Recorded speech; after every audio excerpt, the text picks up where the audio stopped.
I'm Anastasia Lincoln, 35, a career officer who worked my way up from a modest start. For years, I covered for my family, money, logistics, emergencies, no questions asked. But on Christmas Eve, when my brother dumped red wine on my uniform and sneered, "Still a deadbeat in uniform," while my father laughed, I made a choice that changed everything. Ever been dismissed or humiliated by someone you cared for? Tell me in the comments, you're not alone. Before I dive in, tell me where you're watching from. And if you've ever had to draw a hard line to protect your dignity, hit like and subscribe for more true stories about boundaries and self-respect. What happened next might surprise you. Growing up, my brother and I existed in a constant state of competition wrapped in the thin veneer of sibling loyalty. He was 2 years younger, quick with a smile, and even quicker to find trouble. I was the one who cleaned up his messes, took the blame when necessary, and stood between him and consequences that might have actually taught him something. Our childhood home operated on an unspoken system where his charm bought him immunity, and my sense of responsibility made me the family's unofficial crisis manager. When he broke Mrs. Peterson's window with a baseball, I was the one who showed up at her door with my allowance money and an apology. When he got caught cheating on his algebra test, I spent 3 nights tutoring him for the makeup exam while he played video games in the next room. When he borrowed Dad's car without permission and returned it with a dent, I convinced Dad it had happened in the school parking lot while I was driving. The pattern established itself early and held firm through our teenage years. He would push boundaries, create chaos, or simply fail to meet expectations, and somehow I would find myself smoothing things over.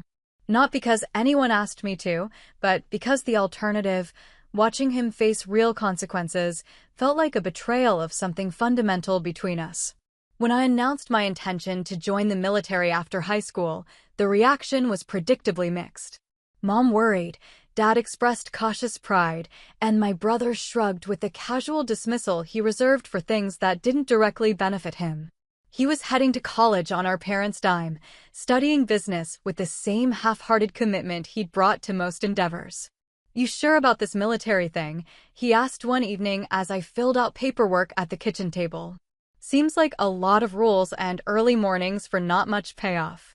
I looked up from the forms, taking in his expression of mild bewilderment. He genuinely couldn't understand why someone would choose structure over comfort, discipline over convenience.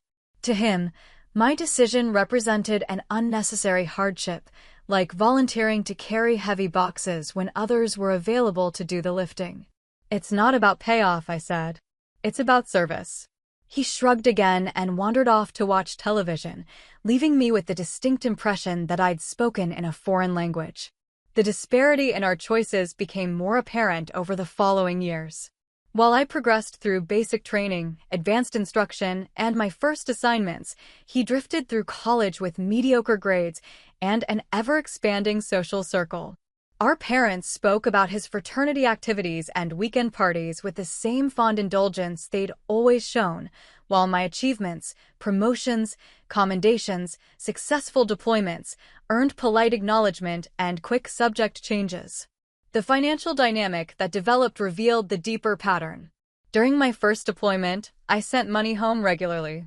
Not because my family was struggling, but because it felt right to contribute, to maintain my connection to them even from thousands of miles away. When I returned on leave, I learned that my brother had been asking for money too, for spring break trips, for a better car, for various schemes that never quite materialized into anything productive. "He's young," Mom would say when I questioned the wisdom of funding his latest adventure. "He needs time to figure things out." But I was young too, just 2 years older, and I'd figured out enough to know that enabling irresponsibility wasn't kindness. Still, I kept sending money home, telling myself it was for my parents' benefit, not his. My brother's relationship with responsibility remained consistently strained. Borrowed money never got repaid. Promises to help with family obligations evaporated when more interesting opportunities arose. When Grandma needed help moving to assisted living, I took emergency leave to coordinate the transition while he claimed prior commitments that couldn't be broken. "You're so much better at this stuff," he'd say with that easy smile. I'd probably just mess it up. It was a convenient excuse wrapped in false humility, and we all pretended to believe it because the alternative required acknowledging some uncomfortable truths about character and commitment. The favoritism wasn't dramatic or obvious, but it was constant. Dad would laugh off my brother's latest mishap with the same indulgent shake of the head he'd been using since we were children. When I made mistakes, rare as they were, the response was disappointment and lectures about living up to my potential. My successes were expected, his failures were endearing. "Your brother's got that spark," Dad would say during phone calls. "He'll find his way eventually." My way, apparently, was already found and therefore required no additional commentary or encouragement.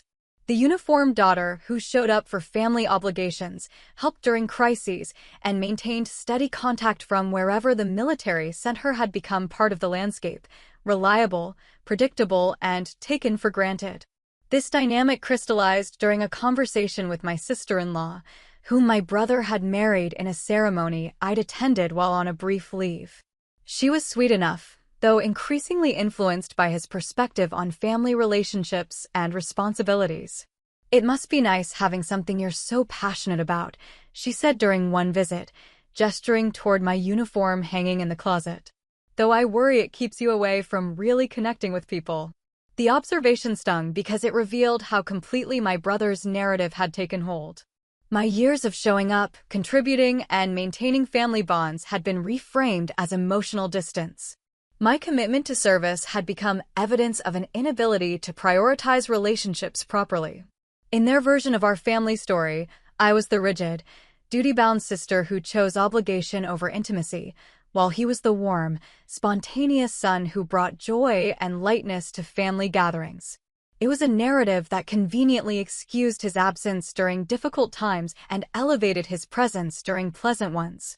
More importantly, it was a narrative that everyone seemed eager to embrace because it made the imbalance in our relationship feel natural rather than chosen.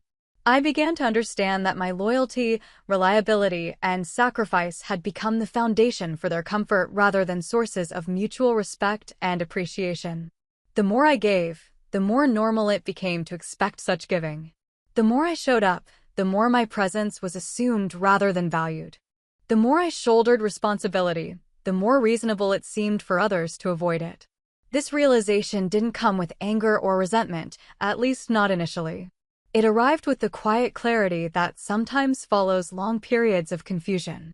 I finally understood the game I'd been playing without realizing it, and more importantly, I understood that I'd been losing.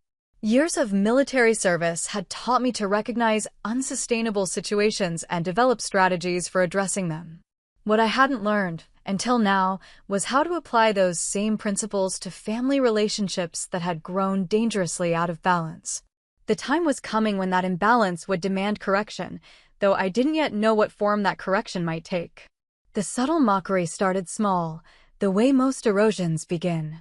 My brother would refer to my uniform as my costume, when talking to friends, always with a laugh that suggested playful teasing rather than genuine disrespect. He'd tell stories about family gatherings where I was the strict one, editing out the context that made my seriousness necessary, the crisis I'd been managing, the problem I'd been solving, or the responsibility I'd been shouldering while others looked the other way. "She's always been the serious type," he'd say with fond exasperation, as if my reliability was both endearing and slightly excessive. "Everything's got to be done by the book with her." These characterizations stung because they contained just enough truth to seem reasonable while completely missing the point. Yes, I followed protocols and honored commitments. Yes, I took obligations seriously and expected others to do the same. But these weren't character flaws or signs of rigidity. They were the foundation of functional relationships and successful endeavors. His wife, initially respectful during our early interactions, gradually absorbed his perspective and began reflecting it back to me in small, cutting ways. She'd make comments about my work clothes when I arrived in uniform, or joke about my military precision when I organized family activities efficiently. The warmth in her voice cooled over time, replaced by the polite distance reserved for difficult relatives who must be tolerated rather than enjoyed. "You take everything so seriously," she said during one family dinner, laughing as if this were obviously problematic. Not everything has to be a mission, you know. I just finished coordinating care for Dad during his bout with pneumonia, arranging his medications, scheduling follow-up appointments, and ensuring he had groceries and transportation. My brother had expressed concern via text messages and promised to help, then disappeared for a week on a golf trip with college friends. But somehow, I was the one taking things too seriously. Dad's encouragement of this dynamic was perhaps the most painful aspect. He'd chuckle at my brother's jokes about my military obsession and shake his head with mock despair when I demonstrated competence in areas where my brother showed none. When I successfully handled a complex family financial issue that my brother had created through careless spending, Dad's response was to joke that I should consider a career in accounting instead of playing soldier. "Your sister's got everything figured out," he'd tell my brother with a mixture of pride and dismissal. "She's married to that uniform." The implication was clear. My commitment to service was excessive, antisocial, and ultimately less valuable than my brother's more relaxed approach to life. My achievements were acknowledged but framed as symptoms of an unhealthy obsession rather than evidence of character and capability. Family gatherings became exercises in controlled frustration. I'd arrive with gifts, help with preparations, and contribute to conversations, only to watch my brother receive disproportionate attention for simply showing up. His stories were funnier, his opinions more interesting, his presence more valued, not because these things were objectively true, but because everyone had agreed to pretend they were. He'd regale the table with tales of his latest business venture or social adventure while I listened politely, knowing that any attempt to share my own experiences would be met with polite interest followed by swift subject changes back to more relatable topics. Military life, apparently, was too specialized and serious for family conversation, while his casual employment history and recreational activities were endlessly fascinating. The isolation I felt in my own family's home was profound and growing. I was welcome, certainly, but as a supporting character in someone else's story rather than an equal participant in our shared narrative. My role had been defined, the responsible daughter who could be counted on to handle difficulties, while others enjoyed the pleasures of family connection. This role came with expectations and limitations. I was expected to be available during crises, but not to burden others with my own challenges. I was expected to provide financial help when needed, but not to question how that help was used. I was expected to understand when others couldn't meet their commitments, but not to adjust my own reliability accordingly. The growing sense of alienation wasn't entirely conscious at first. It emerged as a vague discomfort during family interactions, a feeling that I was playing by different rules than everyone else without having agreed to such an arrangement. Over time, this discomfort crystallized into awareness that my loyalty was being taken for granted while my brother's casual approach to family obligations was being celebrated. I began to notice how conversations shifted when I entered the room, becoming more polite and less intimate. I observed how my opinions were received with respectful nodding, but rarely influenced actual decisions. I saw how my presence was assumed for family obligations, but my absence was never really missed during purely social gatherings. The realization that I'd become functionally invisible within my own family except when useful was both painful and clarifying. It explained why my contributions felt increasingly hollow and why my visits home left me feeling more distant rather than more connected. Something fundamental had shifted in these relationships, and I was beginning to understand that the shift had been deliberate rather than accidental. My family hadn't simply grown apart from me, they had actively constructed a version of our dynamic that served their needs while marginalizing mine. This understanding would prove crucial in the weeks and months ahead, when the careful balance I'd maintained for so many years would finally collapse under the weight of one moment's casual cruelty. Christmas Eve dinner was supposed to be intimate, just immediate family sharing a quiet meal before the chaos of Christmas morning. I'd arranged my leave carefully to be home for the holiday, driving straight from a ceremony at the base where I'd been recognized for exceptional performance during my latest deployment. The uniform I wore carried the weight of genuine accomplishment and recent honor, but I kept that information to myself as I entered my parents' house with gifts and good intentions. My brother and his wife had arrived earlier in the day, filling the house with their particular brand of animated conversation and casual disorder. He was between jobs again, something about a business opportunity that hadn't panned out, but his mood remained buoyant as always. His wife fluttered around the kitchen, helping Mom with preparations while making pointed comments about how nice it must be to have such flexible work schedules. "Look who finally made it," my brother called as I hung up my coat. "The conquering hero returns." There was an edge to his voice that hadn't been there during our phone conversations, a sharpness that suggested something had shifted in his attitude toward me during my absence. Perhaps it was the contrast between his professional instability and my steady advancement, or maybe he'd simply grown tired of maintaining even the pretense of respectful sibling rivalry. Dinner conversation meandered through safe topics: Mom's garden, Dad's golf game, plans for the following day. I contributed when asked, but mostly listened, content to observe the familiar rhythms of family interaction.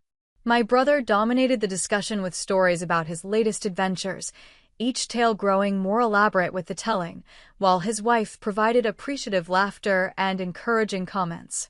The shift came without warning, triggered by something I said about military tradition and the honor of serving during holidays.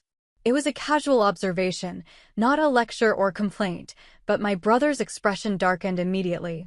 "Oh, here we go," he said, reaching for the wine bottle. "Time for another sermon from Saint Uniform." The words might have been teasing, but his tone was sharp with genuine irritation. He filled his glass and then, without breaking eye contact with me, tipped the bottle toward my jacket. The red wine splashed across my chest and shoulder, soaking through the fabric I'd worn with pride just hours earlier. "Look at you," he said, his voice loud enough to carry through the sudden silence. "Still a deadbeat in uniform."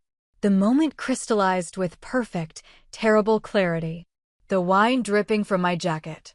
His face flushed with wine and satisfaction. His wife's sharp intake of breath. Mom's hand flying to cover her mouth. And Dad throwing back his head and laughing, as if this were the most amusing thing he'd witnessed in months. I said nothing. Words felt inadequate to the moment, insufficient to bridge the gap between what had just happened and what should happen next. The wine continued to drip onto Mom's carefully set table while everyone waited for my response, an apology, perhaps, or a defensive explanation. Or maybe tears that would allow them to comfort me and restore the familiar dynamic where my pain became their opportunity for magnanimous forgiveness. Instead, I reached for my napkin and began cleaning wine from my hands with methodical precision. The stain on my uniform would be permanent, but my composure would not be broken by their need to see me diminished. "I think I should go," I said finally, my voice steady and quiet. "Oh, come on," my brother said, already backtracking as he recognized that something had changed. "It was just a joke. You're taking this way too seriously." But I was already standing, already gathering my things with the same careful efficiency I'd learned in military service. Mom was apologizing, Dad was making uncomfortable noises about everyone settling down, and my brother was shifting between defensive justification and nervous attempts at humor. None of it mattered. The line had been crossed, clearly and publicly, with witnesses who chose laughter over justice. The humiliation was complete and intentional, designed to put me in my place and remind everyone of the hierarchy that had always existed in our family relationships. As I walked to my car, I could hear voices rising behind me, arguments, explanations, someone calling my name. But the conversation I needed to have wouldn't be with them, and it wouldn't be tonight. The uniform they'd mocked was still wet with wine as I drove home, but it represented something they couldn't touch with their casual cruelty. That night, I sat in my small apartment and considered the weight of what had happened. Not just the wine or the words, but the laughter that followed. The moment when my father chose to find humor in my humiliation rather than defend his daughter's dignity. The moment when years of taking their disrespect in stride had finally led to this, open mockery delivered with confidence that I would absorb it without consequence. They had miscalculated badly. I made one phone call that night, brief and professional, to a trusted colleague who understood the complexity of family obligations and military duties. The conversation lasted less than 5 minutes, but it set in motion a series of events that would fundamentally alter the comfortable assumptions my family had built around my infinite tolerance for their treatment. The wine would wash out eventually, but the memory of their laughter would prove indelible. More importantly, it would prove instructive about the difference between loyalty and servitude, between family love and family exploitation. By morning, they would begin to understand that difference as well. The rest of Christmas Eve passed in my apartment like a held breath. I changed clothes, treating the stained uniform with the respect my family had failed to show, then sat in the growing darkness and thought about years of accumulated slights and dismissals. Not with anger, exactly, but with the cold clarity that comes when illusions finally fall away completely. I'd spent so many years telling myself their behavior was thoughtless rather than intentional, casual rather than calculated. The wine on my uniform had washed away that comfortable fiction. The laughter that followed had made their contempt explicit and public. Most importantly, their confidence that I would simply absorb this latest humiliation had revealed how completely they misunderstood both my character and my capabilities. My phone rang several times, Mom trying to smooth things over, my brother alternating between defensive justifications and half-hearted apologies. I let the calls go to voicemail and listened to each message with growing clarity about the dynamics I'd been enabling for far too long. "You know he didn't mean anything by it," Mom's voice pleaded through the speaker. "He's just going through a rough patch with work. You know how he gets when he's stressed." But I didn't know how he got when stressed, and I also knew how he got when confident, happy, drunk, or disappointed. In every emotional state, his instinct was to elevate himself by diminishing others, and I'd been his favorite target because I'd been his safest one. My loyalty had become his shield, my forgiveness his guarantee of immunity from consequences. That arrangement was about to change. The call I made was brief and professional, placed to a colleague whose competence I respected and whose discretion I trusted completely. Lieutenant Colonel Sarah Martinez had served with distinction in multiple theaters and understood the delicate balance between personal considerations and military necessities. "I need a favor," I said without preamble when she answered. "It's personal, but it's also legitimate." "What do you need?" "My brother's been talking about wanting military experience on his resume. He's between jobs right now, early 30s, physically capable. I want to know what options exist for someone in his situation." Sarah was quiet for a moment, understanding immediately that this request carried weight beyond its simple parameters. "Are we talking about encouraging voluntary service or facilitating involuntary service?" "I'm talking about presenting opportunities that match his frequently expressed interests and capabilities." She understood. We'd worked together long enough for her to recognize my careful word choices and their implications. "I'll make some inquiries. Family situations can be complex." Indeed they can.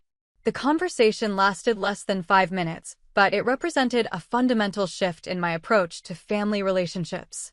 For years, I'd absorbed their treatment passively, telling myself that tolerance was virtue and that family bonds required infinite patience.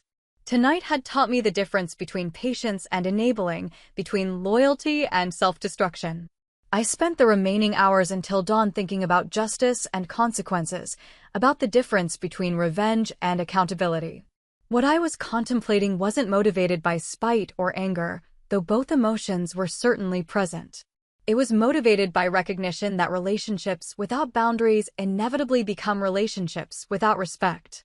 My brother had spent years testing those boundaries, pushing against limits that never materialized, escalating his behavior because previous escalations had been forgiven or ignored. Tonight had been the natural culmination of that pattern, public humiliation, delivered with confidence that it would be absorbed without meaningful consequence. He'd made a critical error in calculation. At exactly 0700 hours the next morning, while my family was presumably sleeping off their Christmas Eve festivities, my brother's wife received a certified delivery at their front door. The envelope bore official military markings and required her signature, which she provided with the confused compliance people show when confronted with governmental efficiency.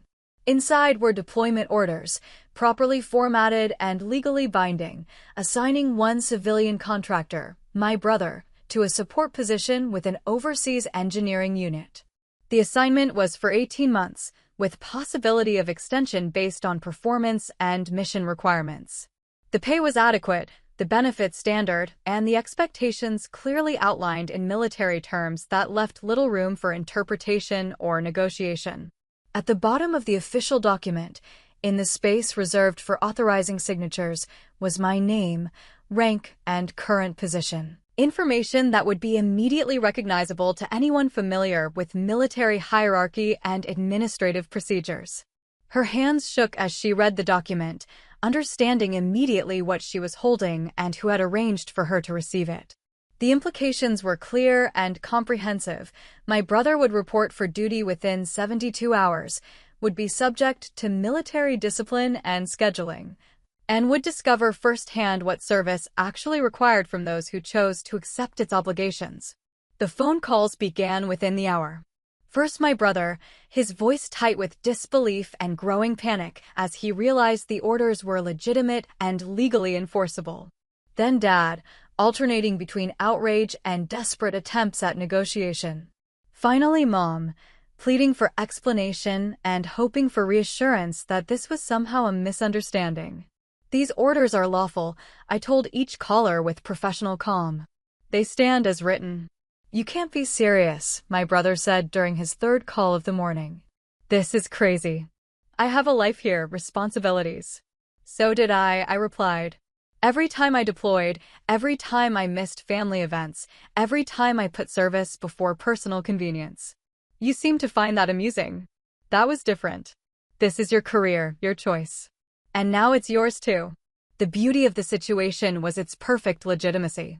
The orders were genuine, processed through proper channels, and based on real staffing needs in overseas support operations. My authorization was valid and appropriately exercised. The assignment matched skills my brother had claimed to possess and interests he'd frequently expressed, at least when those interests served his purposes in conversations. More importantly, the deployment would provide him with 18 months of direct experience with the military life he'd spent years dismissing and mocking. He would learn about early morning formations, equipment maintenance, following orders without question, and maintaining standards under pressure. He would discover what it meant to serve others rather than expecting service from them. Most significantly, he would understand what it felt like to have major life decisions made by someone else, to have comfort and convenience subordinated to duty and necessity, and to live with consequences he hadn't chosen but couldn't escape. The irony was exquisite. The uniform he'd mocked would become his daily requirement, the discipline he'd ridiculed would become his survival skill, and the service he'd dismissed would become his defining experience for the next year and a half. His wife's reaction was perhaps the most satisfying aspect of the entire situation. She'd spent months making subtle comments about my priorities and lifestyle, questioning my commitment to family while enabling her husband's avoidance of responsibility. Now she would experience firsthand what it meant to manage a household alone, to handle emergencies without backup, and to maintain relationships across distance and time zones. You have to fix this, she demanded during one particularly heated phone call. This isn't fair to our family. Fair is an interesting concept, I replied. I wonder if you've considered how fair it's been for me to handle family crises alone while you and my brother enjoyed the benefits of my reliability without offering reciprocal support. The silence that followed suggested she hadn't considered that perspective. External pressure mounted quickly. Extended family members began calling, offering to mediate or negotiate some compromise. Friends of my parents expressed concern about family harmony and suggested I was overreacting to what had been a minor incident. Even my brother's former employers were contacted to provide character references that might support an appeal for exemption or delay. I remained politely unmoved by all interventions. The orders were legal, necessary, and appropriate. My brother had repeatedly expressed interest in military experience and had frequently criticized the ease of military life compared to civilian challenges. This assignment would provide him with first-hand knowledge to inform his future opinions on both subjects. Moreover, the timing was actually quite convenient. He was currently unemployed, had no immediate prospects, and had been discussing his need for career direction. Military service would provide structure, purpose, and valuable experience that would benefit his future endeavors. The logic was unassailable, the process was legitimate, and the outcome would be instructive for everyone involved. By evening, the reality had begun to settle over my family like cold water over a hot surface. My brother would be leaving, whether he wanted to or not, and he would be learning lessons about service and sacrifice that he'd spent years avoiding. The wine stain on my uniform had been cleaned, but the stain on our family relationships would require much more extensive treatment. Treatment that had now begun. The transformation began immediately. My brother, who had never encountered a situation he couldn't charm or sidestep his way out of, discovered that military orders operate according to different rules than family dynamics or civilian employment. There were no negotiations, no extensions, no appeals based on inconvenience or personal preference. Within 72 hours, he was processed through intake procedures that measured him for uniforms, assigned him identification numbers, and subjected him to medical and psychological evaluations he'd never imagined would be required. The same casual attitude that had served him well in previous endeavors was now a liability that attracted unwelcome attention from drill instructors who'd seen his type before and knew exactly how to address it.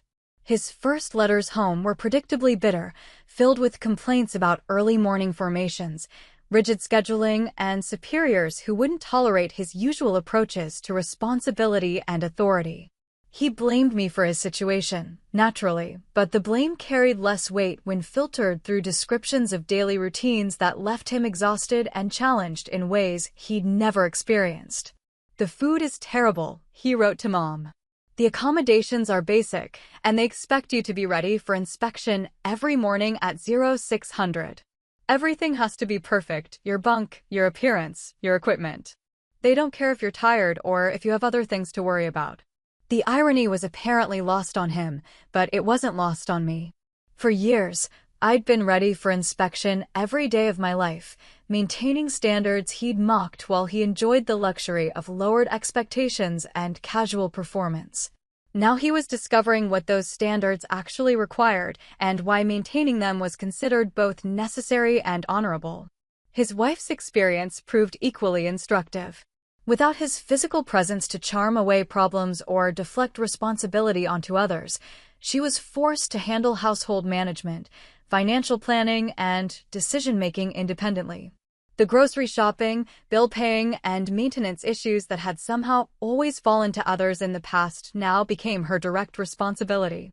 Her initial calls to me were filled with barely contained resentment and thinly veiled demands for assistance in managing her newly complicated life. She seemed to expect that my intervention in their situation would be followed by my support in handling its consequences, as if I were obligated to clean up the mess I'd created by imposing accountability.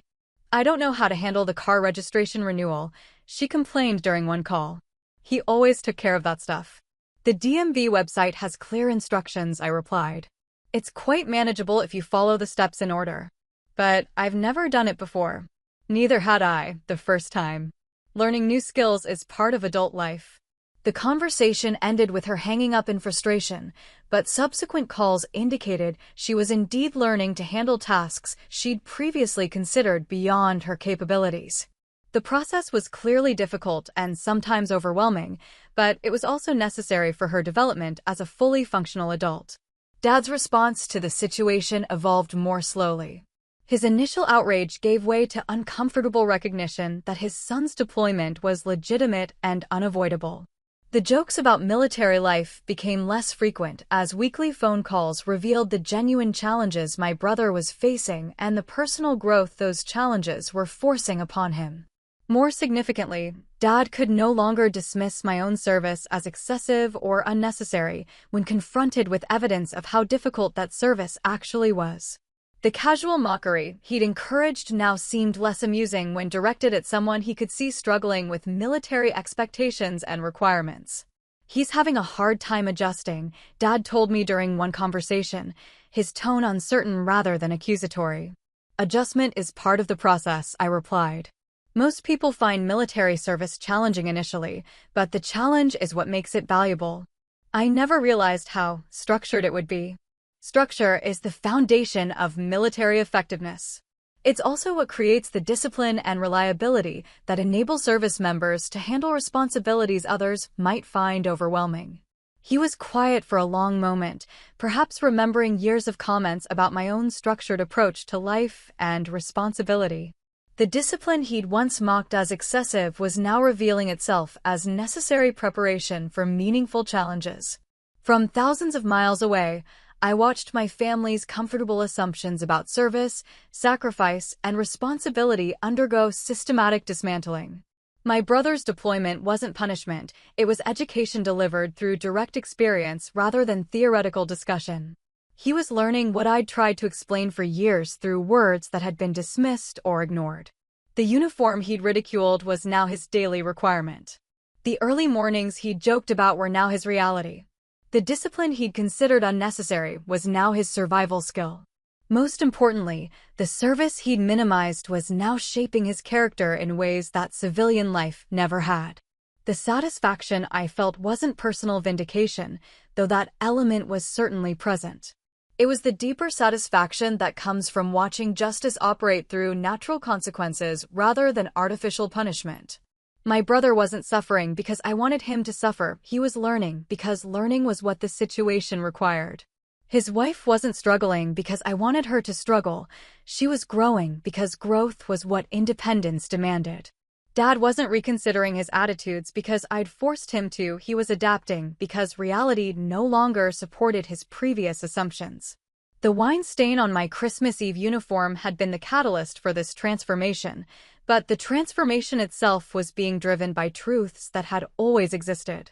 I'd simply removed the barriers that had prevented those truths from having their natural effect.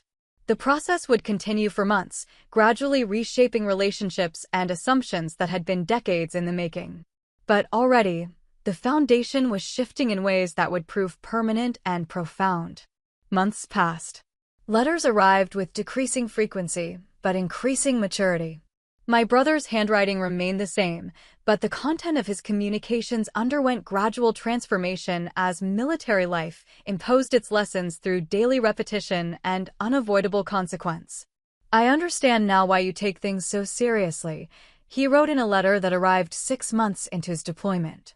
"Everything here depends on everyone doing their part correctly. When someone doesn't follow procedures or skip steps, other people suffer the consequences. It's not like civilian jobs where you can coast or let others pick up your slack." The observation represented significant progress, though he still framed it as a unique characteristic of military life rather than a universal principle of functional relationships and organizations. Understanding would come gradually, if it came at all, but acknowledgement was a promising first step. His wife's evolution proved more dramatic. Forced to handle challenges independently, she discovered capabilities she hadn't known she possessed and developed confidence that had been stunted by years of learned helplessness. Her phone calls to me shifted from complaints about her difficulties to occasional updates about her successes in managing their household and finances alone. "I got a promotion at work," she mentioned during one call, her voice carrying surprised pride. "They said I'd shown initiative in handling some problems that came up while Tom was away." Initiative. The word hung in the air between us, both of us recognizing its significance. She'd spent years believing herself incapable of handling complex situations, but necessity had revealed that belief to be incorrect. Her husband's absence had created space for her competence to emerge and flourish. Dad's adjustment was perhaps the most significant because it was the most reluctant. His worldview had been organized around my brother's charm and potential, with my achievements serving as reliable background support that required neither attention nor acknowledgement. The deployment had disrupted this comfortable arrangement by forcing him to confront the actual demands of military service and the character it required to meet those demands successfully. "Your brother's letters sound different," he admitted during a phone conversation that stretched longer than our usual exchanges. "More thoughtful, I guess." "Military service tends to encourage reflection," I replied. "When your decisions affect other people's safety and mission success, you learn to think before acting. Is that what it was like for you? All those deployments?" The question surprised me with its directness and apparent genuine interest. For the first time in years, Dad seemed to be asking about my experience rather than simply acknowledging its existence, before moving on to more comfortable topics. Every deployment taught me something about responsibility, teamwork, and personal limits, I said carefully. The lessons weren't always comfortable, but they were always valuable. I don't think I ever really understood that. It was the closest thing to an apology I was likely to receive, and I accepted it as such. Understanding, even late in arriving, was preferable to continued willful ignorance. As my brother's deployment stretched into its second year, the letters revealed continuing adaptation and occasional insights that suggested genuine character development. He wrote about helping younger soldiers adjust to military life, about taking responsibility for equipment maintenance, and about the satisfaction that came from meeting difficult standards consistently. "I never realized how good it feels to be someone others can count on," he wrote. "When they put me in charge of vehicle maintenance for our unit, I was terrified I'd mess up and cause problems for everyone. But I didn't mess up. I worked harder than I've ever worked at anything, and now the vehicles run perfectly and everyone trusts me to keep them safe." Trust earned through competence and reliability, concepts that had been foreign to him in civilian life, but were becoming foundational to his military experience. The responsibility he'd avoided for years had become a source of pride rather than burden. His wife had also discovered the satisfaction of earned trust. Her colleagues relied on her judgment, her neighbors asked for her advice, and she'd begun volunteering with organizations that valued her newly developed organizational skills. The woman who'd once struggled to renew car registration was now coordinating community fundraisers and managing complex projects with apparent ease. "I don't know what I was so afraid of before," she confided during one of our rare but increasingly pleasant conversations. "I always thought I needed someone else to handle the complicated stuff, but most of it really isn't that complicated once you actually try to understand it." Fear and learned helplessness had been replaced by confidence and competence. The transformation was remarkable to witness, even from a distance. The broader family dynamics had shifted as well. Extended relatives who'd once automatically sided with my brother in any dispute now sought more complete information before choosing positions. His deployment had revealed the complexity of family relationships they'd previously understood in simple terms, and my role in facilitating his service had demonstrated both capability and resolve they hadn't expected. "We didn't realize how much you'd been handling on your own," my aunt said during a family gathering I attended while on leave. "With Tom away, it's become obvious how much work you were doing behind the scenes to keep everything running smoothly." The observation was accurate, but incomplete. I hadn't been working behind the scenes, I'd been working in plain sight while others chose not to notice or acknowledge my contributions. Still, recognition, however belated, represented progress toward more honest family relationships. My brother's deployment was scheduled to end in 6 months, and his letters had begun mentioning plans for his return. But the man preparing to come home bore little resemblance to the person who'd poured wine on my uniform 2 years earlier. Military service had fundamentally altered his character, replacing casual irresponsibility with earned competence and transforming his relationship with authority from resistance to respect. "I'm nervous about transitioning back to civilian life," he wrote in his most recent letter. "The structure here has become comfortable, and I've gotten used to knowing exactly what's expected of me and how to meet those expectations. I'm worried about falling back into old patterns when I don't have that structure anymore." The worry was legitimate and showed self-awareness that had been absent from his previous communications. Military service had taught him to value the very qualities, discipline, reliability, accountability, he'd once mocked in others. More importantly, it had taught him to recognize when those qualities were absent and to understand the problems their absence created. His wife had also expressed concerns about the transition, though hers focused on maintaining the independence and confidence she'd developed during his absence. She'd grown accustomed to making decisions, handling emergencies, and managing their life without consultation or assistance. The prospect of returning to previous patterns of dependence held little appeal for either of them. "I want us to be partners when he comes back," she told me during one conversation. "Not me relying on him for everything or him expecting me to handle all the details while he focuses on other things. We both know more about ourselves now than we did before." Partnership rather than dependence, a concept that had been foreign to their relationship but was now emerging as a realistic possibility based on mutual confidence and respect. Even Dad seemed to be preparing for a different kind of relationship with his returning son. The easy laughter that had once greeted my brother's irresponsibility had been replaced by cautious respect for the discipline and achievement his letters described. More significantly, Dad's interactions with me had become more substantive and appreciative as he'd observed the long-term effects of military training on character development.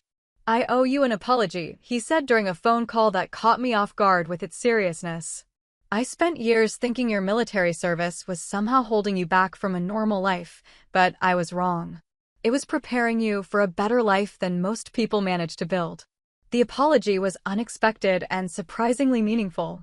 It represented acknowledgement not just of his previous errors in judgment, but of the value I'd derived from choices he'd once considered questionable.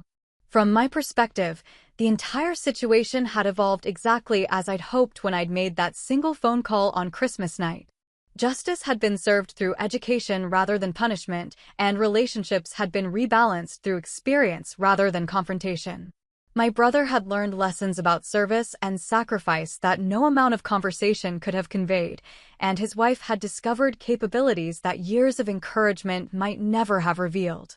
Most importantly, the casual disrespect that had characterized our family dynamic for so many years had been replaced by genuine appreciation for the qualities that military service develops and rewards. The uniform that had once been mocked was now understood as a symbol of earned confidence and voluntary sacrifice. The wine stain was long gone, but its effects would prove permanent. My family had learned the difference between loyalty and enabling, between love and exploitation, between service and servitude. These lessons would shape our relationships for the remainder of our lives, creating a foundation of mutual respect that had been absent for far too long. When my brother returned from his deployment, he would find a family that had been transformed by his absence, not damaged or diminished, but strengthened and clarified. He would also find himself fundamentally changed by experiences that had taught him the value of everything he'd once dismissed or taken for granted. The revenge I'd taken hadn't been about hurting him, it had been about helping him become the person he'd always had the potential to be. Sometimes the greatest gift you can give someone is the opportunity to discover their own strength, even when that discovery comes through difficulty they wouldn't have chosen for themselves. The uniform he'd mocked had become his salvation. The discipline he'd ridiculed had become his foundation. The service he'd dismissed had become his source of pride and competence. And the sister he'd humiliated had become the architect of his transformation from spoiled child to capable adult. The balance of our relationship would never again favor casual cruelty over mutual respect. That much, at least, had been permanently established. Years passed. My brother completed his deployment and transitioned back to civilian life with skills, discipline, and perspective that transformed his professional prospects and personal relationships. The man who returned bore little resemblance to the one who'd left, except in appearance and shared history. He found employment with a defense contractor, where his military experience and proven reliability opened doors that had been closed to him previously. His work performance, previously characterized by inconsistency and casual effort, became a source of professional pride and steady advancement. More importantly, he approached civilian responsibilities with the same methodical competence that military service had demanded and developed. His marriage, strengthened by their separate growth during his absence, evolved into the genuine partnership his wife had hoped for. They made decisions together, shared responsibilities equally, and supported each other's individual achievements without competition or resentment. The relationship had been forced to mature through separation and challenge, emerging stronger and more respectful than it had been when built on mutual dependence and avoidance. Dad's perspective on both military service and family dynamics continued to evolve as he observed the long-term effects of my brother's deployment. The casual dismissal of military discipline that had characterized his previous attitudes was replaced by genuine appreciation for the character development and practical skills that service provided. More significantly, He began to understand how his own favoritism and inconsistent expectations had damaged family relationships and individual growth.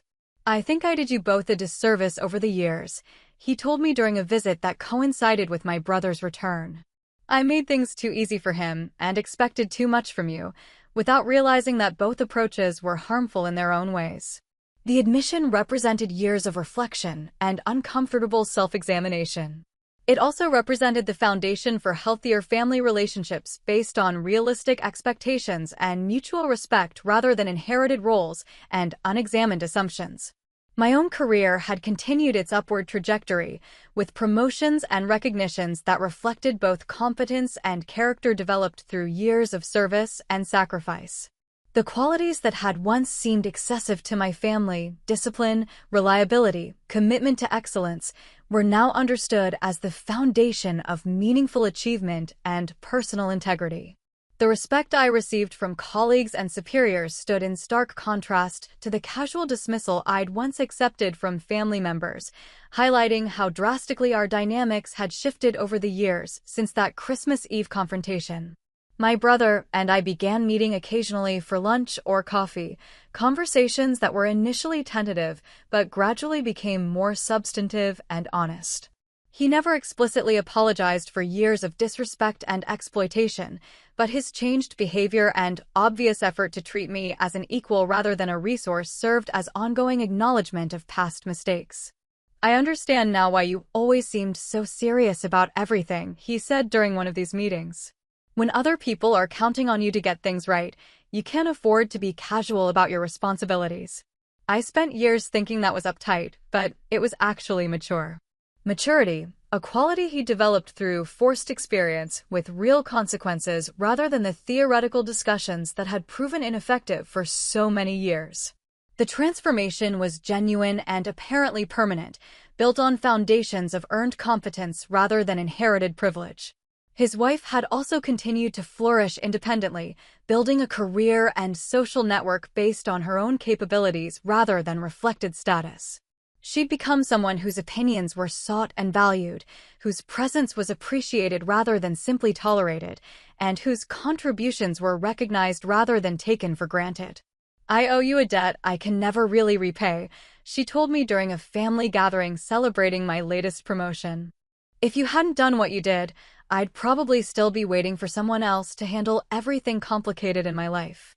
The gratitude was sincere and touching, though unnecessary. Her growth had been the result of her own effort and courage, not my intervention. I'd simply removed the barriers that had prevented her natural capabilities from emerging and developing. The broader family had also adjusted to new realities and expectations. Extended relatives who'd once assumed I would handle any crisis or obligation now approached family responsibilities with more equitable distribution of effort and accountability. The automatic assumption that my availability and competence made me the designated problem solver had been replaced by more realistic expectations and shared responsibilities. Family gatherings became genuinely pleasant rather than exercises in managed resentment. Conversations included all participants as equals rather than featuring some members while utilizing others as supporting cast. Most importantly, my presence was valued for its own sake rather than simply for the practical support it provided during difficult times. During one such gathering, I found myself observing the transformed dynamics with quiet satisfaction. My brother helped with preparations without being asked. His wife contributed thoughtfully to conversations rather than simply providing appreciative audience, and Dad treated everyone's achievements and opinions with equal interest and respect. The Christmas Eve uniform incident had become family legend, discussed occasionally with mixture of embarrassment and acknowledgement of its transformative effects. No one pretended it had been pleasant, but everyone recognized it as the catalyst for necessary changes that had improved all of their lives substantially. "I can't believe I was ever that stupid," my brother said during one such discussion, shaking his head at the memory. "But I'm grateful you didn't let me stay that way." Gratitude for difficult lessons imposed without consent, an attitude that demonstrated how completely his perspective had shifted from entitlement to appreciation, from victim mentality to personal responsibility. Looking back across the years that had passed since that night of wine and humiliation, I could see the clear trajectory from crisis to resolution, from dysfunction to health, from exploitation to mutual respect. The intervention I'd chosen had been dramatic and irreversible, but it had also been precisely calibrated to address the specific problems that needed correction. My brother had needed to learn about service, sacrifice, and the satisfaction that comes from meeting high standards consistently. His wife had needed to discover her own competence and independence. Dad had needed to confront the long-term effects of favoritism and inconsistent expectations. The family as a whole had needed to develop more equitable and respectful relationships. Military deployment had provided the perfect vehicle for delivering all these lessons simultaneously, creating circumstances that made growth necessary rather than optional, and ensuring that changes would be permanent rather than temporary. The uniform that had been stained with wine now hung in my closet among others, each representing years of service, sacrifice, and achievement that had shaped both my character and my family's understanding of what such service actually required and provided. Justice, I'd learned, doesn't always roar with dramatic confrontation and immediate consequences. Sometimes it arrives quietly, through carefully chosen actions that create inevitable outcomes over extended periods. Sometimes it works through education rather than punishment, through opportunity rather than deprivation, through challenge rather than comfort. The wine had been cleaned from my uniform, but its effects had proven indelible. My family had been transformed by understanding what they'd previously dismissed, and I'd been vindicated by time and outcome rather than argument and explanation. Most importantly, we'd all learned that respect, once lost, must be earned back through changed behavior rather than good intentions, and that family loyalty requires reciprocity rather than exploitation to remain sustainable and healthy. The balance had been restored, permanently and properly. That was justice enough. But life, as I'd learned through years of military service, rarely allows for neat conclusions or permanent resolutions. New challenges emerge, relationships continue to evolve, and the lessons we think we've mastered reveal additional layers of complexity that require fresh understanding and adaptation. 5 years after my brother's return from deployment, our family faced a crisis that would test whether the changes we'd undergone were truly permanent or merely situational. Mom was diagnosed with early-onset dementia, a progressive condition that would require coordinated family support and difficult decisions about care, finances, and long-term planning. The old version of our family dynamics would have defaulted to familiar patterns. I would have shouldered primary responsibility, while others provided emotional support and occasional assistance. Dad would have deferred to my competence, while my brother contributed sporadic help between other commitments. The burden would have been mine because I was reliable, available, and accustomed to handling complicated situations alone. Instead, our first family meeting about Mom's diagnosis revealed how fundamentally our relationships had changed. My brother arrived with a detailed research folder about dementia care options, having spent weeks investigating local facilities, in-home care services, and financial planning strategies. His wife had coordinated with her employer to arrange flexible scheduling that would allow her to help with daily care needs. Dad had consulted with financial advisors and estate attorneys to ensure Mom's wishes would be honored and her resources properly managed. "I know this is going to be hard on all of us," my brother said as we sat around the kitchen table where so many difficult conversations had taken place over the years. "But I want you to know that Sarah and I are committed to sharing this responsibility equally. You shouldn't have to handle this alone just because you're the most organized." The statement represented a complete reversal of previous family dynamics. Instead of assuming my availability and competence made me the designated crisis manager, he was actively working to ensure equitable distribution of care responsibilities. The military discipline he developed had taught him to approach challenges systematically rather than reactively, and his wife's newfound confidence enabled her to contribute meaningfully rather than simply offering moral support. Dad's response was equally revealing. Rather than defaulting to my judgment and expecting me to coordinate everyone else's contributions, he took initiative in areas where his experience and resources were most valuable. He researched legal requirements for guardianship and healthcare decisions, interviewed financial advisors who specialized in long-term care planning, and began difficult conversations with Mom about her preferences for various scenarios. I've spent too many years letting others handle the hard stuff while I stayed comfortable on the sidelines, he told me during a private conversation. Your mother deserves better than that, and so do you. The acknowledgement meant more than he probably realized. It represented recognition not just of past failures, but of current responsibility to do better. The man who'd once laughed at my humiliation was now actively working to ensure I wouldn't be overwhelmed by our family's latest challenge. Managing Mom's care over the following months required constant coordination, difficult decisions, and emotional resilience that tested all of us in different ways. But the family that handled this crisis bore no resemblance to the one that had gathered for Christmas Eve dinner years earlier. Responsibilities were shared equitably, decisions were made collectively, and support was offered freely rather than extracted through guilt or manipulation. My brother's transformation proved especially remarkable during this period. The man who'd once avoided uncomfortable conversations and deferred responsibility to others became our family's most reliable advocate in dealing with healthcare providers, insurance companies, and care facilities.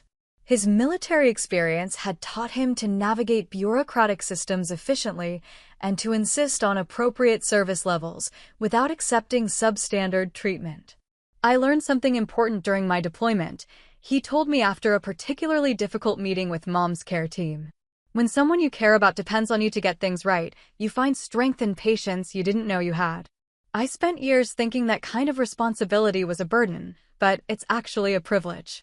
Privilege rather than burden, a perspective that represented complete reversal of his previous attitudes toward family obligations.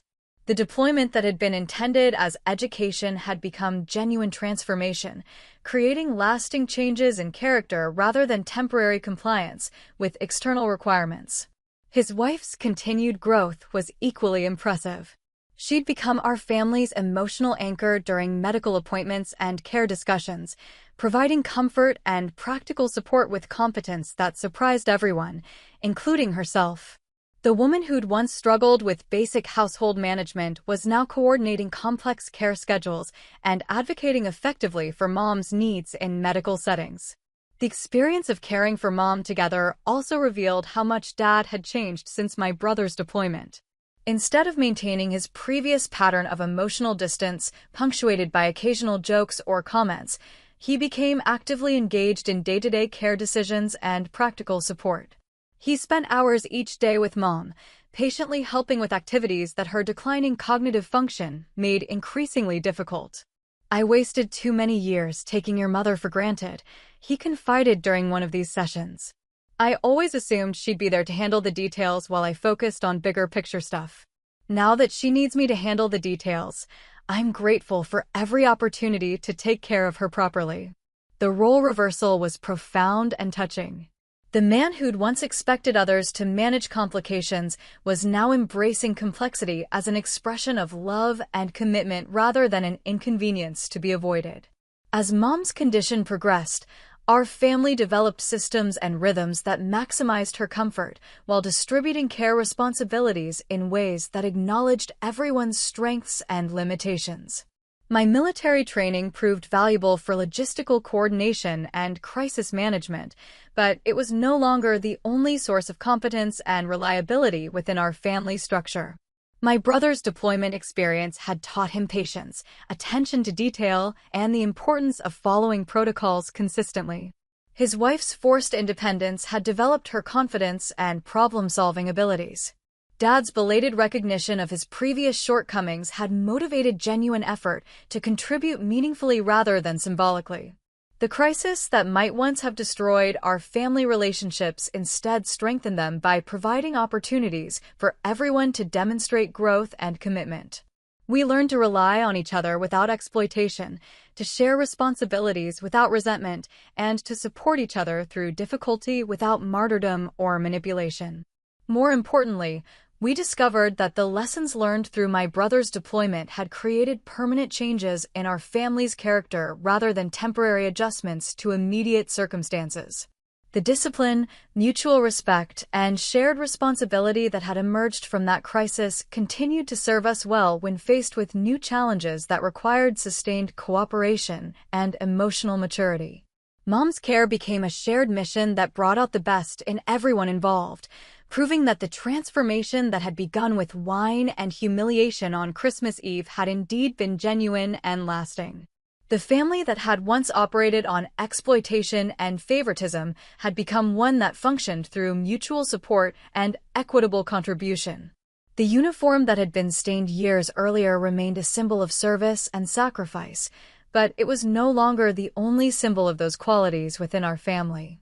My brother wore his own metaphorical uniform now, the discipline and responsibility he'd learned through deployment and had chosen to maintain in civilian life. His wife wore hers in the form of confidence and competence she developed through necessity and had continued to cultivate through choice.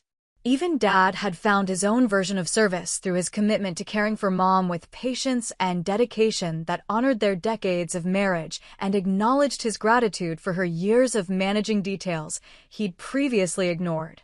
Justice, I realized, wasn't just about correcting past wrongs or balancing scales that had been tilted unfairly. It was about creating conditions that allowed people to become their best selves rather than their most convenient selves, and about building relationships based on mutual respect rather than inherited assumptions. The wine had been cleaned from my uniform long ago, but its stain had marked the beginning of a transformation that continued to unfold in ways I couldn't have anticipated and wouldn't have dared to hope for when I'd made that single phone call on Christmas night. That Christmas Eve changed everything. For once, I stopped absorbing the disrespect and showed my family what real accountability looks like. What about you? Have you ever had to draw the line with family? Did standing up for yourself bring distance, or did it finally earn you respect? Drop your story in the comments, I read them all. And if you want more true stories about boundaries, justice, and self-worth, make sure to like this video and subscribe.